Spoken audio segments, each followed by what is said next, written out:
Bom, é um privilégio para mim estar mais uma vez aqui, abrindo a palavra de Deus. Como foi citado aqui, meu nome é Nayara Kelly da Costa Chagas. Eu sou filha do pastor Jurandir, que é pastor distrital, lá no distrito de Concórdia, Belo Horizonte, Minas Gerais. E graças a Deus eu tenho a oportunidade de trabalhar na DYC já há algum tempo.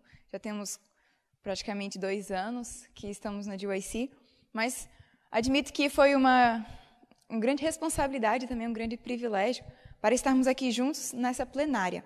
E eu fiquei me perguntando assim, Senhor, o que deve estar passando na cabeça dos nossos participantes? O que será que Deus pode falar a cada um de nós nessa tarde? Bom, eu tenho 20 anos, como foi falado, mas desde pequenininha fui criada nos caminhos do Senhor e criada com o desejo de ser cada vez mais missionária. Muito obrigada. E também de ser uma verdadeira adoradora do nosso Salvador. Então, antes de abrirmos a palavra de Deus, eu gostaria de fazer mais uma vez uma oração. Só que nesse momento, eu vou me ajoelhar aqui na frente, mas você que está assistindo, você pode ficar ajoelhado ou da forma como se sentir mais à vontade, tá bom? Vamos orar então. Querido e grandioso Deus que estás nos céus, mas que também está onde 2 ou 3 estiverem reunidos em Teu nome. Queremos Te agradecer, Senhor, porque mesmo de forma remota, estamos aqui reunidos através da internet, através do YouTube, das redes sociais, para estudarmos a Tua palavra juntos. Sabemos que estamos num momento muito importante da história. É hora de nos levantarmos verdadeiramente para proclamarmos essa glória, mas queremos entender, Senhor, como podemos conhecer a Ti cada dia mais, para que possamos estar levando a mensagem certa. Eu quero te pedir, Senhor, que verdadeiramente nos dê o reavamento e a reforma. Uma mudança completa em nossa vida. Que esse congresso possa ser uma grande oportunidade para todos nós renovarmos o nosso pacto contigo. Eu te peço, Senhor, mais uma vez, que a Nayara desapareça nesse momento, que as minhas palavras, as minhas ideias, as minhas próprias filosofias, tudo isso seja jogado no pó. E que Cristo Jesus possa falar a nós nessa tarde. Eu te peço, Senhor, não que eu use o Espírito Santo, mas que o Espírito Santo me use. Que verdadeiramente seja o Senhor guiando tudo aqui nesse momento. É isso que eu te peço e desde já agradeço. Em nome de Jesus. Amém. Bom, na palavra de Deus, existem várias histórias de pessoas que gostariam de servir a Ele, que gostariam de serem verdadeiros adoradores. E com certeza você que parou no seu dia para assistir essa palestra, é porque de alguma forma o Espírito Santo tocou, porque você também tem o desejo de ser um verdadeiro adorador.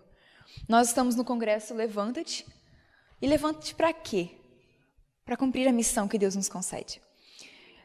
E dentre as muitas histórias da palavra de Deus, temos biografias e pessoas que entregaram tudo.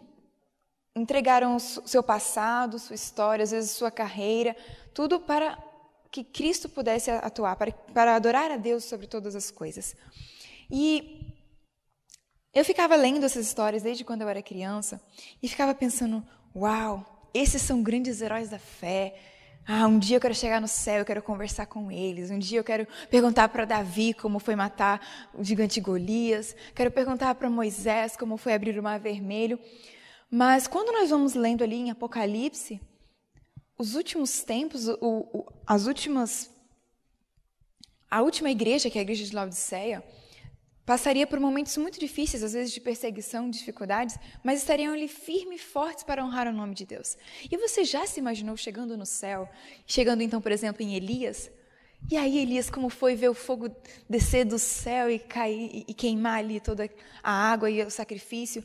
E Elias fala, não, peraí, eu quero primeiro saber de você, como foi ver cair as últimas 7 pragas, Jesus voltando. Você entende que Jesus Cristo pode voltar em nossa geração? Você entende que Jesus Cristo pode voltar o mais rápido possível e que nós podemos fazer parte desse grande momento da história? E eu te pergunto, como você está lidando com esse grande momento? Eu me lembro quando eu era criança que meus pais eles liam um grande conflito para nós, desde que eu tinha uns 6 aninhos. E eu me lembro de ouvir a história dos mártires, a história das pessoas que foram perseguidas, e eu pensava assim, eu não sei se eu vou conseguir, não sei se eu vou dar conta. Mas chegou um momento da minha vida que eu não sei se você está passando por esse momento, que é o que, digamos, o pastor Jimmy Cardoso falou ontem, que era o momento da caverna. Eu também tive meu momento da caverna. Eu também tive um momento no qual a religiosidade tinha perdido um pouco o sentido para mim. Apesar de ter sido guiada nos caminhos de Deus, eu estava tendo uma capa, uma aparência de religiosa, mas dentro do meu coração ele estava vazio. E eu me lembro que quando eu comecei a entrar na adolescência, esse vazio, eu tentei preenchê-lo através do entretenimento, das amizades, mas a culpa não estava nas minhas amizades, nas minhas más influências, não estava somente nos meus pais, ou eu podia acusar os meus pais, eu podia acusar a liderança da igreja, mas não estava em nada disso. O problema estava em mim, porque eu não estava buscando da fonte. E põe, por favor, está ali, certinho. Vamos ver se vai funcionar o slide. Isso, funcionou. E aí eu cheguei em um momento que eu me perguntei assim, quem é Jesus? Quem é esse Jesus que todo mundo fala? E eu te pergunto agora, quem é Jesus para você? Jesus pode ser o Salvador, o Redentor, o Messias prometido, que foi prometido desde o Gênesis ali, que finalmente nasceu nessa terra como um homem, sendo Deus, mas revestido em carne, para que pudesse viver uma vida santa e para que morresse como sacrifício imaculado por nós. Ou então como um Criador, o Rei de Judá, o Cordeiro de Deus, a Estrela da Manhã, o Profeta, o Ensinador, o Curador, o Curandeiro, o Médico dos Médicos. Sim, Cristo é tudo isso. Mas Ele pode ser tudo isso e mesmo assim não ser o seu amigo. Conhecer Jesus Cristo na teoria não é a mesma coisa de conhecer Jesus na prática. E é por isso que eu dou um parênteses aqui e já faço um apelo. Dedique-se em passar tempo contemplando a Cristo. Quanto tempo você tem dedicado do seu dia para conhecer Jesus? Para conhecer o caráter de Cristo? Para conhecer o seu ministério e o seu sacrifício por nós? Quanto tempo você tem permitido que Cristo esteja na tua vida? Não adianta somente uma vida formal. Precisamos de verdadeiramente conhecer a Cristo. E eu percebi na minha vida que eu não estava conhecendo a Cristo. Isso. Cristo tem que ser o Emanuel. Deus conosco. É uma união entre Deus e nós. E é sobre essa união que nós vamos conversar nessa tarde.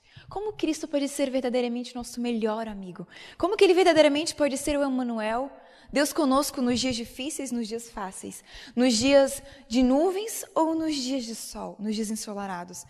Cristo, Ele quer estar conosco todos os dias até a consumação dos séculos. Mas Ele só vai ficar conosco se nós permitirmos. E aí, quando nós vamos, por exemplo, em Apocalipse, no capítulo 3, lá fala de Laodiceia, que apesar de ter grandes privilégios, porque é a última igreja, ou seja, todas as verdades estão ali. Apesar de tudo isso, era uma igreja morna. Era uma igreja nem quente nem fria. E Deus fala assim que estava a ponto de vomitar. E aí no finalzinho Deus faz um apelo. Arrepende-te. Deus ama e repreende. Deus repreende a quem ama.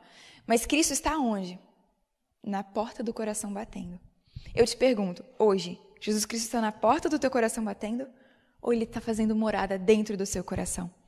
E quando eu estava ali na minha adolescência, eu percebi que Jesus Cristo estava batendo na porta, mas que Ele não estava dentro do coração. E como está ali no slide, eu estava vazia, não conhecia Jesus pessoalmente. Eu estava perdida dentro da igreja. E alguma vez você já se sentiu perdido dentro da igreja? Você já se sentiu, às vezes, um peixe fora d'água? Eu não digo só em relação a, por exemplo, você não querer mais ir na igreja, não querer mais saber de Deus. Mas alguma vez você já chegou na igreja e viu os erros dos outros e a fé de muitas pessoas se esfriando, e a sua fé foi esfriando também? Nessa pandemia, muitas pessoas tiveram sua fé bem esfriada. Por quê? Cristo Jesus não era um Deus conosco nessas pessoas. E é por isso que a fé foi diminuindo. Mas será que existe alguma solução para que Cristo possa ser esse Deus conosco? Hoje nós vamos estudar a história de uma mulher que ela permitiu que Cristo fosse o Emanuel na vida dela. Essa história está em João, capítulo 4. E é por isso que eu gostaria de convidar você que está em casa, se você quiser, você pode acompanhar na sua própria Bíblia. É muito melhor, porque quando pegamos a nossa Bíblia e permitimos que as palavras reflitam em nossos olhos, elas tocam mais profundamente no nosso coração. Mas aqui também teremos os versículos apresentados nos slides, então se você quiser também acompanhar nos slides, pode. Mas essa história está em João, no capítulo 4. João, capítulo 4, conta sobre o encontro entre Jesus e a mulher samaritana, como vocês podem ver na foto, na imagem. Mas vamos tentar entender um pouco o contexto dessa história. Essa história aconteceu na localidade de Sicar, uma cidadezinha da Samaria. Então, vamos entender um pouquinho qual era a missão de Jesus. Jesus Cristo veio ao mundo para salvar a todos, mas ele estava ali na Judéia, nessa circunstância aqui, ele estava na Judéia. E ali na Judéia, ele, mas especialmente os discípulos, estavam fazendo muitos batismos. Como está aqui no versículo 2 de João 4, Jesus não fazia batismo em si, mas os discípulos batizavam. Então, isso fez com que os fariseus, os líderes, os escribas daquela época, eles ficassem incomodados, ficassem com inveja de Jesus e começaram a surgir aquela revolta contra Jesus. E Jesus percebeu que não era a hora ainda de ser entregue para ser morto. Dando só um parênteses aqui. Cristo Jesus, ele tinha uma intimidade tão grande com Deus, com o Pai, que ele confiava nos momentos, assim, na cronologia do Pai, e o Pai falava onde ele deveria estar. Então, por exemplo, quando Jesus Cristo foi batizado, o Espírito Santo foi até Jesus e falou, agora você vai para o deserto. Então, nesse momento, ele entendeu que não era ainda a hora de ser entregue. Então, o Espírito Santo guiou ele para que ele fosse para a Galileia. E lá na Galileia, ele continuaria a missão dele. Só que, para chegar na Galileia, tinham 2 caminhos. Como você pode ver aí no slide, tinham 2 caminhos. Na parte de cima, que é bem aqui, esse laranjinha, é a Galileia.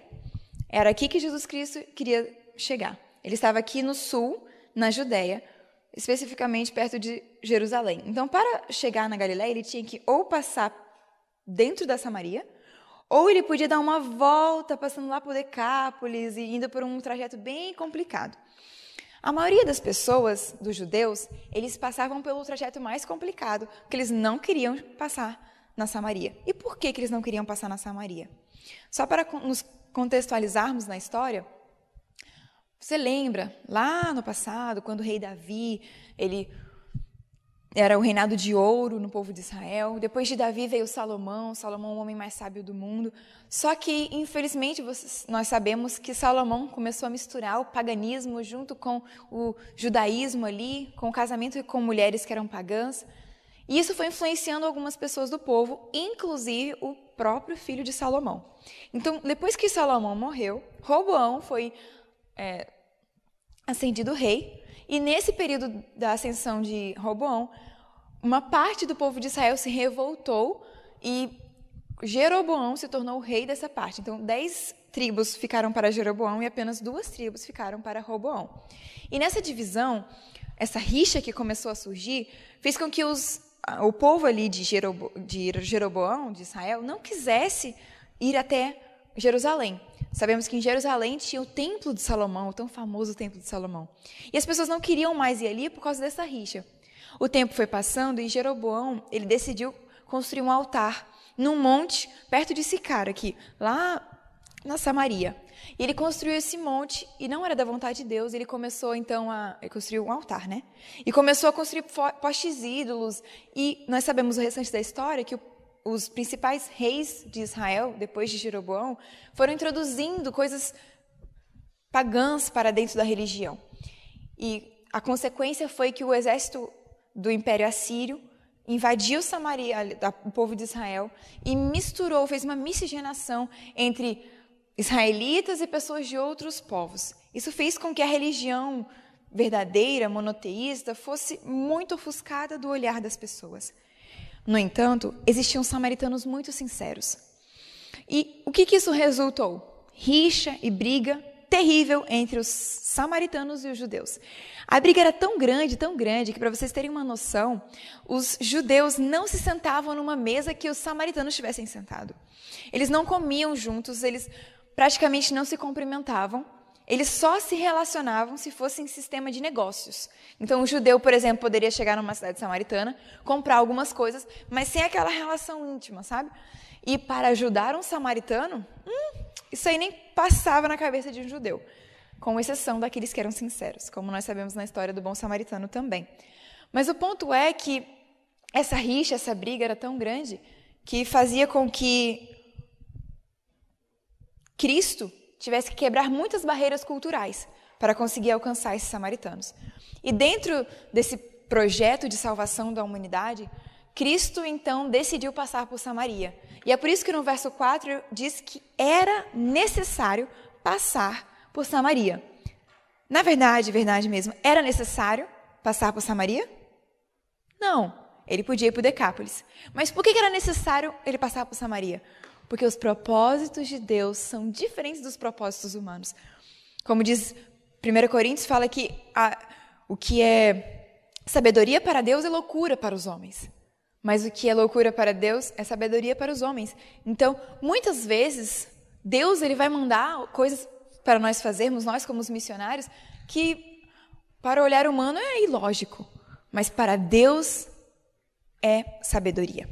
E é por isso que Jesus Cristo, então, chegou até ali, até Sicar, passou numa cidade e chegou em Sicar.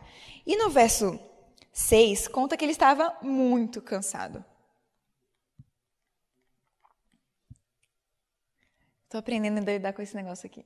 Vamos ver. Passa para mim, por favor.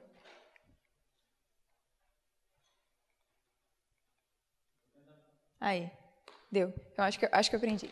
Bom, João capítulo 4, no verso 6 a 8, diz o seguinte, acompanhem comigo. Estava ali a fonte de Jacó. Jesus, pois cansado do caminho, assentou-se assim junto à fonte. Era isso quase a hora sexta. E no verso 8 diz, porque os seus discípulos tinham ido à cidade comprar comida. Então o que aconteceu aqui? Jesus Cristo estava muito cansado. No Desejado de Todas as Nações, conta que ele estava tão cansado que o semblante dele estava desfigurado. Você já caminhou alguma vez durante muitas horas no sol quente? Agora imagine alguém que passou dias caminhando no sol quente, sem comida em abundância, sem todo aquele conforto. Então Jesus estava muito cansado. Muito cansado. E aí Jesus Cristo, então, para perto da fonte de Jacó e pede para os discípulos irem até a cidade comprar alimento, comida e água. E Jesus Cristo ali, sentado, meio-dia, a sexta hora era meio-dia, ali sentado, ele então encontra uma pessoa. A mulher samaritana. E ele encontra essa mulher samaritana chegando, e eu pergunto, por que você acha que a mulher samaritana chegou meio-dia para pegar água? Não era ilógico por dois motivos. Primeiro, ela tem que sair da sua casa no momento mais quente do dia, na hora mais desgastante do dia, para ela pegar água, ela ia cansar mais do que se ela ficasse em casa. Agora, uma outra coisa, a água que era pegada nesse horário era uma água quente, era uma água morna. Então, ela não estaria pegando uma água refrescante também. Então, por isso que o ideal era pegar ou na parte da manhãzinha ou na tardezinha. Mas ela decidiu ir nesse horário por quê? Porque ela queria fugir das pessoas. Tinha algo no coração dela, um vazio no coração dela, que ela tentava disfarçar, ela não queria que as pessoas vissem esse vazio. Então, ela tentava desviar das pessoas. Muitas vezes fazemos métodos para desviar o vazio da nossa alma. Mas ela foi naquele dia, naquele horário. E Jesus Cristo sabia que ela estaria ali. Por isso, ele encontrou ela naquele poço. E quando ela chegou com o cântaro nas mãos, Jesus Cristo pediu, mulher, dá-me água. E olha qual foi a resposta dela. Olha que interessante. Disse-lhe, pois, a mulher samaritana, como sendo tu judeu, me pedes de beber água a mim, que sou mulher samaritana? Porque os judeus não se comunicam com os samaritanos. É interessante que ela destaca duas palavras, mulher samaritana. Já comentamos sobre a questão da relação entre os samaritanos e os judeus. Mas a questão da mulher, homem não conversava com uma mulher que não fosse do seu círculo íntimo, familiar, por exemplo. Por quê? A mulher era desvalorizada completamente naquela época. Inclusive, ela não servia como testemunha no julgamento. Mas Cristo Jesus, ele veio para mostrar que ele dá valor, ele que dá o valor, seja mulher, homem, criança, adulto, idoso, todos. Deus dá esse valor para as pessoas. Quando Jesus Cristo, por exemplo, ressuscitou, quem foi a primeira pessoa que viu Jesus ressuscitado? Maria Madalena, uma mulher. Então, quando Jesus Cristo veio falar com a mulher samaritana, já foi uma grande quebra da cultura e dos paradigmas daquela época. E quando ele foi, então, falar com a mulher ficou incomodada com aquilo e ela estava cheia de preconceitos. Cheia de preconceitos. Quando ela fala isso, Jesus, então, responde, minha filha, olha o que está no verso 10. Jesus respondeu, se tu conheceras o dom de Deus e quem é que te diz, dá-me de beber, tu pedirias e ele te daria a água da vida. E ele falou assim, olha, minha filha, você não está entendendo. Eu estou aqui abrindo uma conversa com você, porque eu posso te dar a água da vida. Eu posso te dar. E ela olha assim, como pode? Lembra da cena que Ellen White conta, que ele estava desfigurado? Ela olhou então para aquele homem desfigurado e falou, como que um homem desfigurado, acabado, cansado de uma viagem longa, pode vir me dar água? Ainda mais que ele nem tem uma vasilha para pegar água. E ela inclusive fala assim, como pode? Você é maior que Jacó, que foi aquele que construiu esse poço? E aí, então Jesus Cristo mostra para ela que ele pode sim dar água. Olha o que está no versículo 13.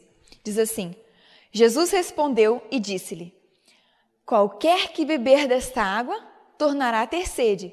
Mas aquele que beber da água que eu lhe der, nunca terá sede. Porque a água que eu lhe der, se fará nele uma fonte de água que salte para a vida eterna. E aí ela entendeu que ele não estava falando de água física apenas ali, mas era uma coisa que saciaria a vida dela. Só que ela ainda achava que era uma saciedade física, que eu digo assim, material. Um conforto, ela queria algo confortável. Por isso que a reação dela foi, Senhor, me fala onde é que, por favor, me dê essa água, porque eu não quero mais ficar voltando aqui. Ela fala ali, ó, Senhor, dá-me desta água, para que eu não mais venha ter sede e venha tirar aqui. Ela entendeu que realmente ele podia dar uma água abundante, mas ela não queria mais aquele deslocamento de ter que sair de casa para ir para lá. E aí foi nessa hora que Jesus Cristo, olhando bem nos olhos dela, falou assim, filha, você não está entendendo. Não é dessa água que eu estou falando. Vai lá e chama o teu marido. Aí tocou na ferida. Eu te pergunto, se alguma vez você estivesse andando na rua e você encontrasse alguém que precisasse da tua ajuda, vou dar um exemplo aqui, um mendigo, um morador de rua, te pedisse comida e você fosse dar a comida, e ele olharia bem nos teus olhos e falaria assim, olha, eu sei que você está falando mal do seu irmão lá na sua igreja. Qual seria a sua reação? Eu imagino que ela ficou muito desconcertada, porque ela nem conhecia bem aquela pessoa e ele vai lá e fala, você está vazia. Você precisa de algo que vai saciar esse vazio da sua alma e essa fonte a jorrar está bem na tua frente. Você pode beber. E aí é nessa hora que ela então desvia o olhar e fala assim, eu não tenho marido. Aí ele fala, é verdade, você já teve 5 maridos e o que você está agora não é seu marido. E aqui aplicando para nós. Ela estava tentando saciar o vazio dela com o adultério, com o pecado da sexualidade. Mas e nós? Será que nós podemos preencher o vazio da nossa alma com o quê? Eu te pergunto, o que é que você está tentando saciar o vazio do seu coração? Muitos estão tentando saciar, especialmente nessa pandemia, com entretenimento. Um entretenimento vazio, mas que muitas vezes você fala assim, é neutro. Não tem problema, é neutro. Isso aqui é só para eu descansar um pouquinho, só para eu me divertir um pouquinho. E assim, muitas vezes temos perdido horas a fio em coisas que não são relevantes.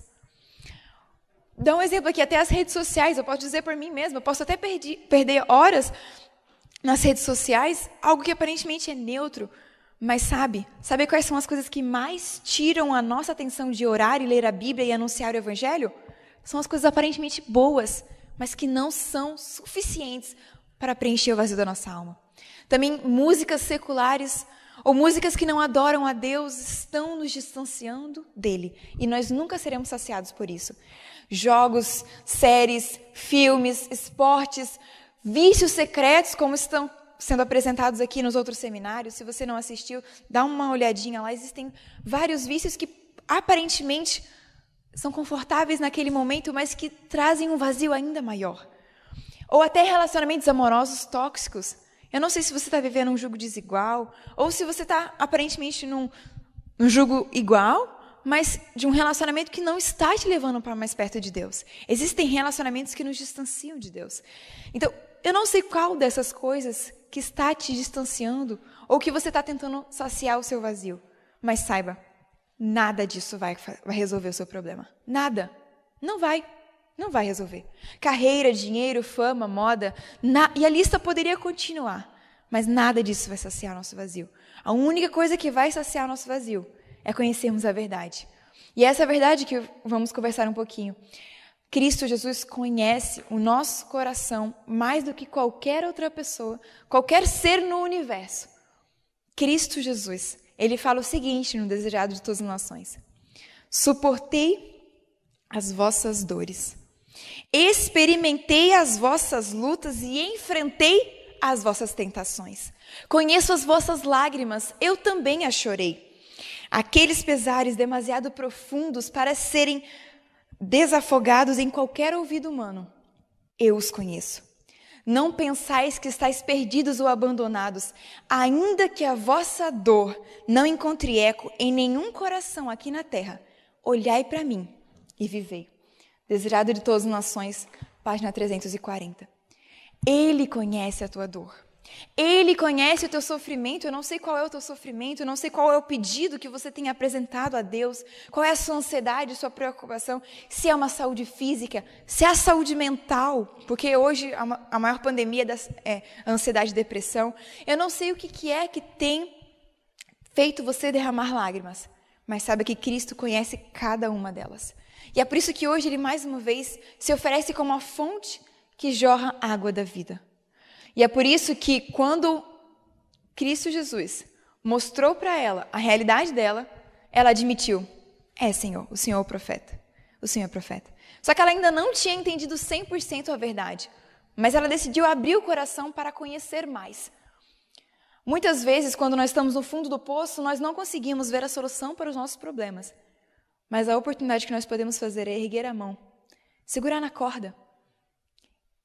E é isso que ela fez. Ela segurou a corda. E nessa hora de segurar a corda, falou assim: tá bom, Senhor, tem um problema que eu preciso resolver. E Ellen White, inclusive, lá no Desejado, fala que ela tentou desviar um pouquinho o olhar de Jesus dela mesma.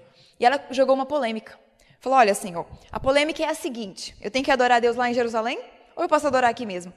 Jesus falou: minha filha, não é sobre isso que eu estou conversando contigo. Olha o que está aqui. Qual foi a resposta de Jesus? Ele diz assim: mas a hora vem, e agora é, em que os verdadeiros adoradores adorarão ao Pai em espírito e em verdade. Porque o Pai procura a tais que assim o adorem. Deus é espírito, e importa que os que adoram o adorem em espírito e em verdade. Parece muito bonito quando a gente lê, né? Não, tá certo. Então não importava adorar em Jerusalém ou ali em Samaria, nós temos que adorar a Deus em espírito e em verdade. Mas quando eu li esse versículo, eu me perguntei: Senhor, o que é que o Senhor quer falar conosco? Quando a palavra de Deus apresenta algo, não é algo superficial. Nós precisamos vasculhar a Bíblia para encontrar os tesouros que podem ser encontrados aqui. E dentro dos tesouros eu perguntei assim: Senhor, o que eu posso então entender desse verso? E eu orei durante muito tempo para conseguir entender. E durante toda a Bíblia, esse tema é abordado, sobre a verdadeira adoração. Poderíamos falar aqui sobre as falsas adorações, mas eu não vou me detalhar sobre elas nesse momento. Vamos entender o que é a verdadeira adoração. E para entender a verdadeira adoração, eu decidi selecionar alguns textos do próprio apóstolo João, no Evangelho de João mesmo. Nós sabemos que a Bíblia, ela foi escrita, na verdade, não em capítulos. Ela foi escrita um texto completo. Então, na verdade, não existia versículo, capítulo tal. Então, o raciocínio é um só. Então, tentando entender esse raciocínio único que o apóstolo João queria apresentar que o Espírito Santo estava usando o apóstolo João. Então, o apóstolo João, ele apresenta um pouco sobre esse tema da questão da verdade. E é por isso que toda vez que nós detectarmos a palavra em espírito e em verdade, eu te peço que você concentre nisso. Quando voltamos no capítulo 3 do Evangelho de João, nós vemos aqui a conversa entre Jesus e Nicodemos, o encontro de Jesus e Nicodemos. E quando Nicodemos chega até Jesus, começa a elogiar, começa a chegar assim, né, para tentar agradar o rabi, e aí então Jesus Cristo fala: olha, é o seguinte, Nicodemos, o ponto é, você tem que nascer de novo. E quando ele fala que tem que nascer de novo, Nicodemos fala assim, mas como pode eu voltar para o ventre da minha mãe? Aí Jesus Cristo fala o seguinte, olha o que está no verso 5. Jesus respondeu, na verdade te digo, que aquele que não nascer da água e do Espírito não pode entrar no reino de Deus. O que é nascido da carne é carne, mas o que é nascido no Espírito é Espírito. Então, na verdade, quando aqui nós sabemos que nós podemos ser governados por dois Espíritos, o Espírito de Deus ou o Espírito maligno. Então, quando Jesus Cristo, ele apresenta aqui, olha, você pode viver pela carne, mas você pode viver pelo Espírito. E para viver pelo Espírito, você precisa nascer de novo. Então, eu admito que muitas vezes, quando eu li esse versículo, eu achava assim, então, na verdade, quando eu via, o versículo de que tem que adorar a Deus em espírito e em verdade, muita gente falava assim, não são as aparências, é só o coração. Deus conhece o nosso coração, tem que ser uma adoração em espírito. Mas, na verdade, quando a gente lê aqui, no contexto do apóstolo João, está falando que adorar a Deus em espírito quer dizer nascer de novo, para ter o Espírito Santo, para que o Espírito Santo transforme a nossa vida para que sejamos verdadeiros adoradores. Então, os verdadeiros adoradores adoram a Deus em espírito, como está aqui, alguém que nasce do Espírito, e em verdade. O que é essa verdade? Vamos continuar no Evangelho de João, mas agora vamos para o capítulo 8. João, no capítulo 8, aqui a partir do versículo 21, Jesus Cristo conta um pouco sobre a missão dele. Qual era a autoridade que Jesus tinha? E aqui, a partir do versículo 31, ele estava ali conversando com os judeus, fariseus, e aqui ele diz assim, olha o que está no versículo 31. Jesus dizia, pois, aos judeus que criam nele, se vós permanecerdes na minha palavra, verdadeiramente sereis meus discípulos. E conhecereis a verdade, e a verdade vos libertará. Então, na verdade, a palavra verdade aqui tem a ver com a palavra de Deus, de Cristo. E essa palavra de Cristo, nós temos que permanecer nela. E para permanecermos nela, nós temos que permanecer em Cristo. E isso fará com que nós sejamos verdadeiros discípulos. E aqui diz que a verdade nos liberta. Quando Jesus Cristo falou a verdade nos liberta, os judeus não entenderam. Eles não eram escravos, não eram servos. Então, eles perguntaram, somos descendentes da descendência de Abraão e nunca servimos a ninguém. Como dizes tu, sereis livres. Eles perguntaram, como assim, Senhor? Me explica melhor. E aí Jesus Cristo explica. Respondeu-lhe Jesus, em verdade vos digo, todo aquele que comete pecado é servo do pecado. Ou na minha versão aqui na minha Bíblia, na Almeida atualizada, é escravo do pecado. O escravo ou o servo não fica para sempre na casa, mas o filho fica para sempre. Se, pois, o filho vos libertar, verdadeiramente sereis livres. Vamos ler de novo. Se, pois, o filho vos libertar, verdadeiramente sereis livres. Está entendendo? Então, na verdade, a verdade quer nos libertar, mas ela quer nos libertar completamente. Aqui fala que nós somos escravos do pecado, mas que Cristo pode nos dar a liberdade se nós permanecermos na palavra. Se nós permanecermos na verdade. E essa verdade que é Cristo Jesus. E que é apresentada através da Bíblia.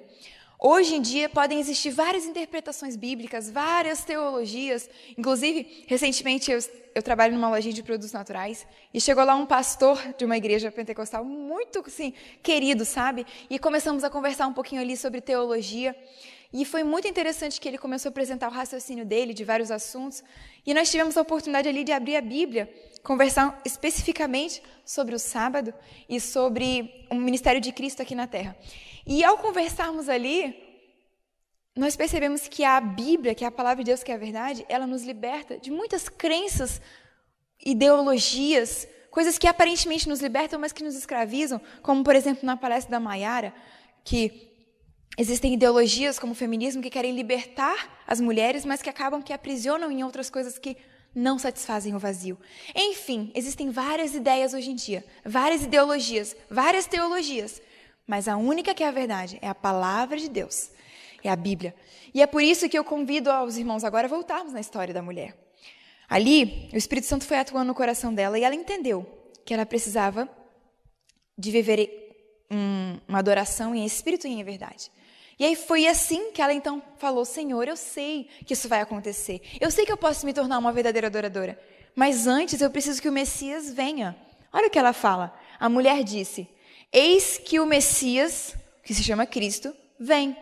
Quando ele vier, nos anunciará tudo. Jesus lhe disse, eu o sou. E eu que falo contigo. Você sabe o que significa a palavra, a expressão eu sou? A expressão eu sou é Yahvé. E toda vez que Jesus Cristo fala eu sou na Bíblia, ele está comprovando com a autoridade dos céus de que ele é Deus. Então, por exemplo, quando Jesus Cristo estava ia ser levado preso ali no Getsêmani, quando os soldados chegaram até ele e perguntaram quem aqui é Jesus de Nazaré, Jesus Cristo falou, eu sou. O que aconteceu? Eles caíram. Porque Deus, Jesus Cristo, revelando assim, o Deus aqui na terra, representando Deus aqui na terra, mostrou que ele tem toda a autoridade. E nessa hora que ele mostrou toda a autoridade para a mulher, a reação dela foi incrível. Ela deixou, pois, o seu cântaro e foi à cidade. E disse àqueles homens, só uma pergunta, ela não estava com sede? E Jesus, estava com sede também? Ela esqueceu a sede, esqueceu a fome, esqueceu a vergonha, a timidez, saiu correndo para anunciar para todo mundo que o Messias estava ali. Ela já tinha entendido que a fonte da água da vida estava ali e ela não podia usar dessa fonte sozinha. Então ela anunciou para a cidade. Mas a história não conta só sobre a mulher, também conta sobre os discípulos. E é sobre os discípulos que eu gostaria de detalhar um pouquinho nesse momento. Os discípulos viram aquela cena da mulher conversando com Jesus, depois saindo correndo, deixando o cântaro no chão. Eles então falam, Senhor, coma. Aqui nós trouxemos comida. E Jesus Cristo fala, não, eu não quero comer. Eles, será que alguém veio aqui e deu comida para ele? Ele falou, não, a minha comida é fazer a vontade daquele que me enviou e realizar a sua obra. Você poderia, assim como Cristo, falar isso? Você poderia dizer, não, na verdade o que mais me satisfaz é fazer a vontade de Deus e é realizar a obra que Ele me concedeu. É levantar-me, resplandecer a glória de Deus. Você poderia dizer assim como Cristo? Os discípulos, infelizmente, não. Sabe por quê?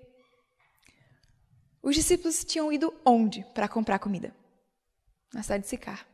E a mulher samaritana foi para onde contar que Jesus Cristo estava ali? A cidade de Sicar. Os discípulos andaram pelas ruas de Sicar, conversaram com pessoas de Sicar e não contaram para uma pessoa sequer que Jesus Cristo estava ali no poço de Jacó. Mas a mulher, quando ela entendeu que era Jesus, ela contou para todo mundo. E Jesus Cristo então faz até uma reflexão. Olha, os campos estão ali, prontos a serem colhidos e vocês não viram. Mas eu chamo pessoas que vão ver. E quando a mulher foi e anunciou para todo mundo, os samaritanos ficaram muito curiosos e foram lá ver Jesus. Eles ouviram Jesus, ficaram tão felizes que pediram, Jesus, não saia daqui. Por favor, fique mais tempo conosco. E olha o que diz. Muitos samaritanos daquela cidade creram nele. E pela palavra da mulher que testificou, disse-me tudo quanto tenho feito. Indo, pois, ter com ele os samaritanos, rogaram-lhe que ficasse com eles. E ficou ali 2 dias. E muitos creram nele por causa da sua palavra. E diziam à mulher, já não é pelo que teu dito que nós cremos, mas porque nós mesmos o temos ouvido e sabemos que ele é verdadeiramente o Cristo, o Salvador do mundo.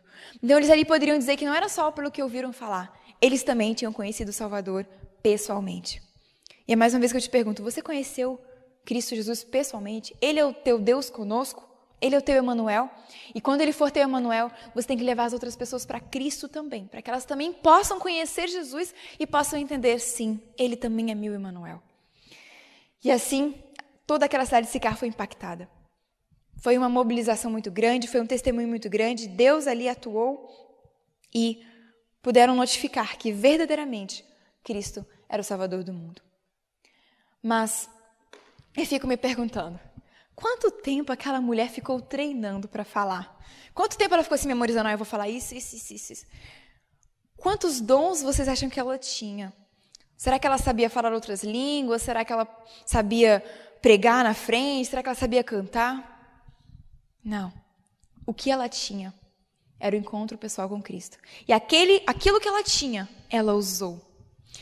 Lá no livro Desejado de Todas as Nações, na página 168, tem um texto assim que é uma promessa que eu gosto de carregá-la todos os dias, que diz assim: não há limites para a utilidade de uma pessoa que, pondo de parte o próprio eu, oferece margem à operação do Espírito Santo no coração e vive uma vida de inteira consagração a Deus.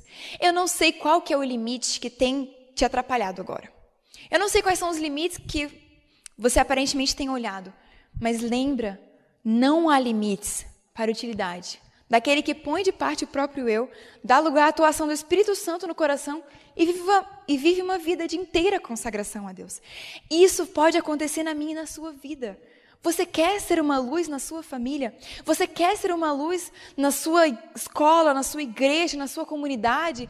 Lá na Janela 1040, na África? Você quer ser uma luz? Você quer se levantar? Você entendeu que Cristo Jesus salvou a tua vida e que hoje você pode beber da água da vida? Saiba que não há limites para você, se você colocar de parte o seu próprio eu e permitir que Cristo nasça em seu coração, que o Espírito Santo atue em seu coração e que você possa viver uma vida de inteira consagração a Ele. Esse congresso de YC não vai adiantar nada, nossos esforços aqui, se você não permitir que o Espírito Santo atue em seu coração.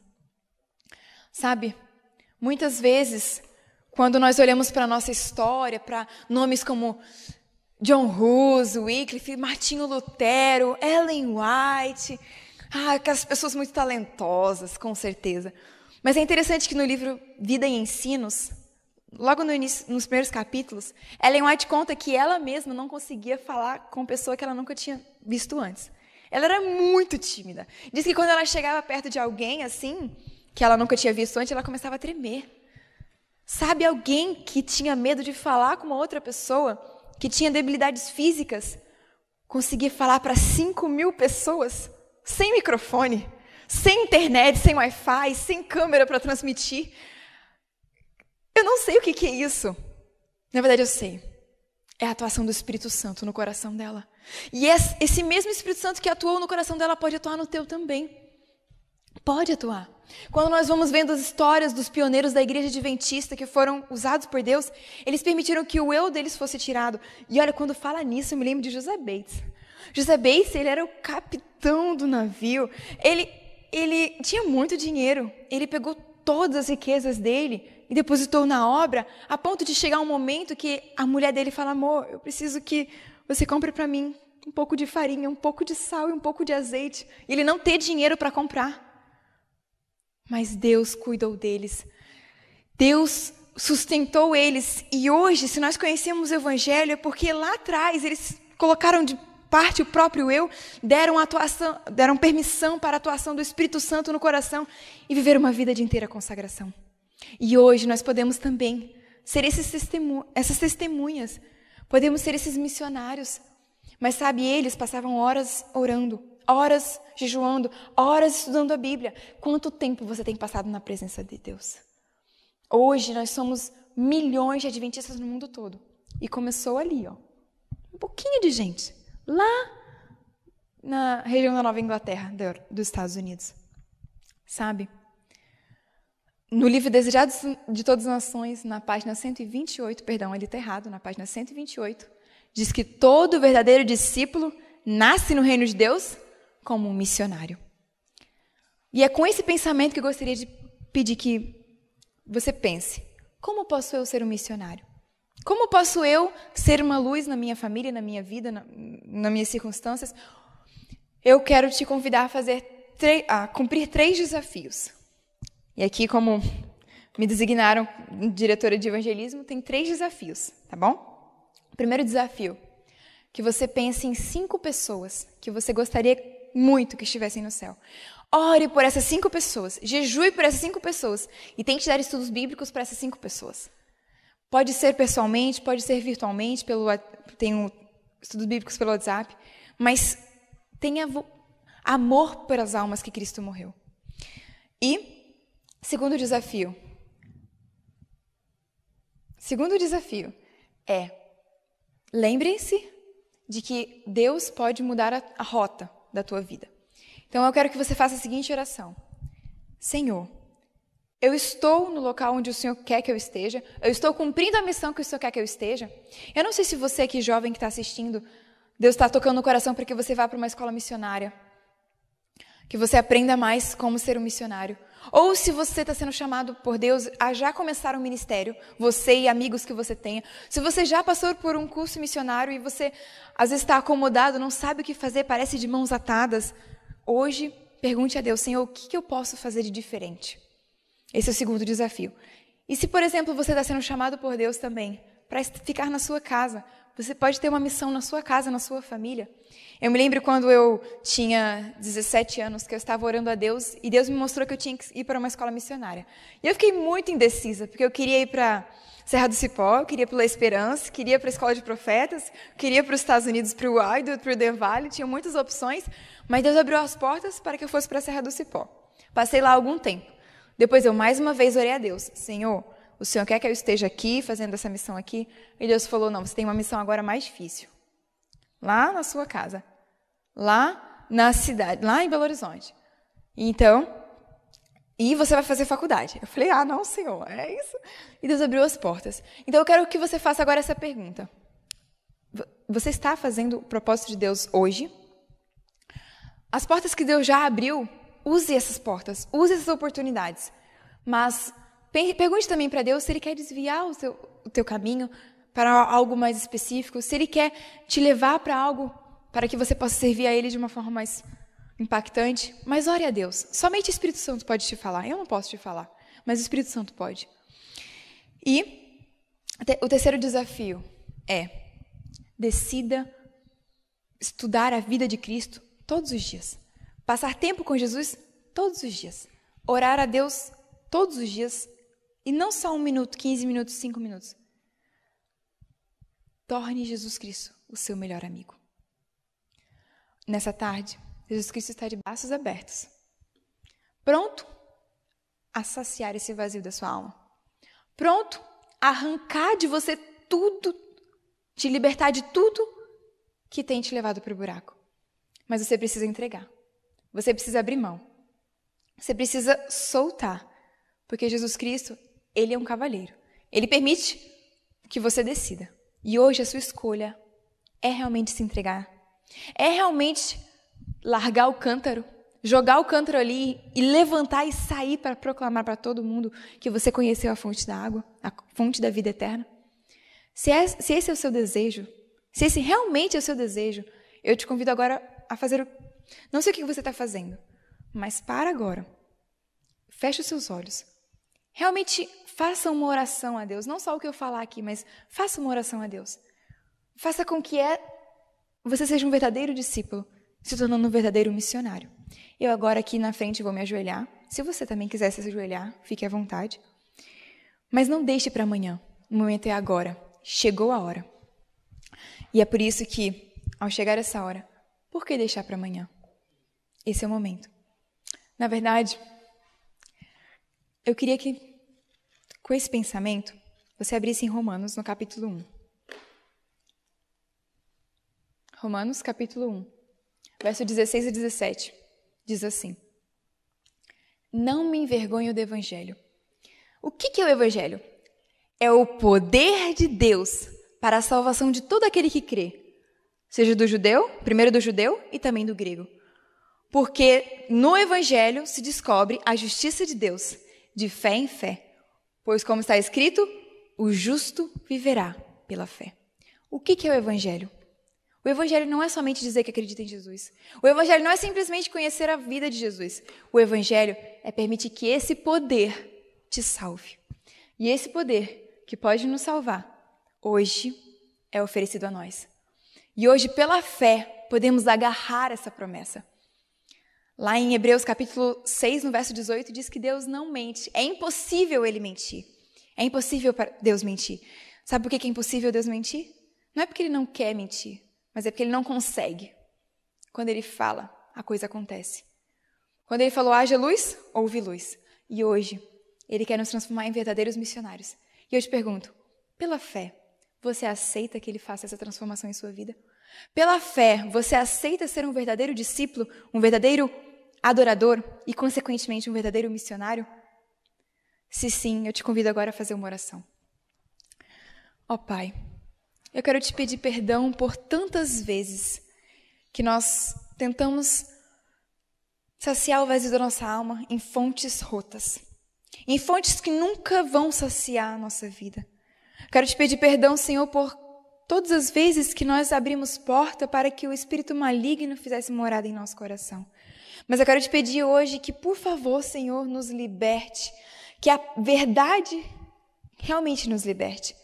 O Senhor falou que quando a tua palavra fosse proferida e nós permanecêssemos nela, nós seríamos verdadeiramente libertos. Eu te peço, ó Pai, nos faça verdadeiros discípulos, nos faça verdadeiros missionários, verdadeiros adoradores. Te pedimos, Senhor, que ponha de parte o nosso próprio eu nessa tarde.